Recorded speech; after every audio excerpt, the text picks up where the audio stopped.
this needs a broader context because, us just saying, okay, we shouldn't do ancestry estimation anymore, or the point of the editorial was to say there's a problem with this one particular practice of looking at macromorphoscopic traits, which are these different variants of features on a human skull.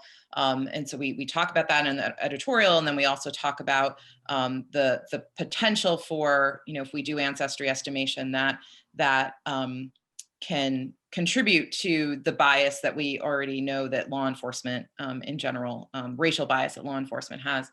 But I knew that we needed to contextualize, in particular, that hypothesis that reporting that a person was African American or Black or indigenous or whatever in your report, you hand that over to a police officer, you hand that over to a medical legal death investigator. How does that not reinforce for them that biological race exists? And so I knew that we had to put that in a broader framework of this is racism in the United States, right?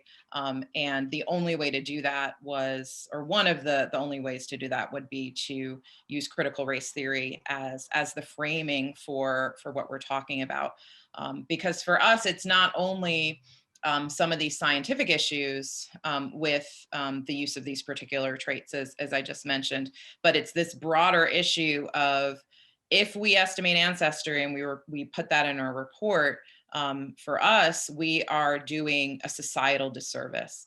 And that societal disservice is we are contributing to racism.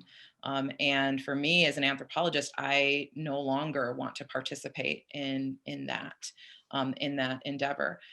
And so we needed to use critical race theory. And just for people who aren't familiar with critical race theory, it was conceptualized by law scholars to combat the entrenched racism in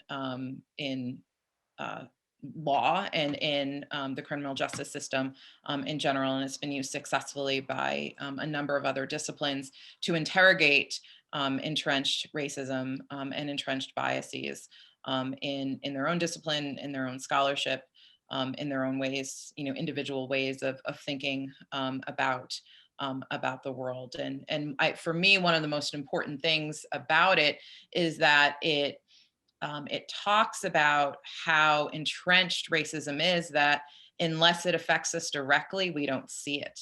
And that's the structural part of it, right? That it's woven into the fabric of our society. And so if you are not a person with dark skin, if you're driving down the street and cop lights go on behind you, yeah, you might get a little anxious, you might get a little panicked, but it's because you don't want a ticket. It's not because you're afraid that you're going to get pulled over and you're going to get killed, or you're going to get assaulted or accosted, right? That there's a totally different experience. And so if you are not a person who has those sorts of experiences on a daily basis, on a regular basis, you don't see it, right? Why would you? Because you're not confronted with it, right? It's not in your face, but that's part of it, right?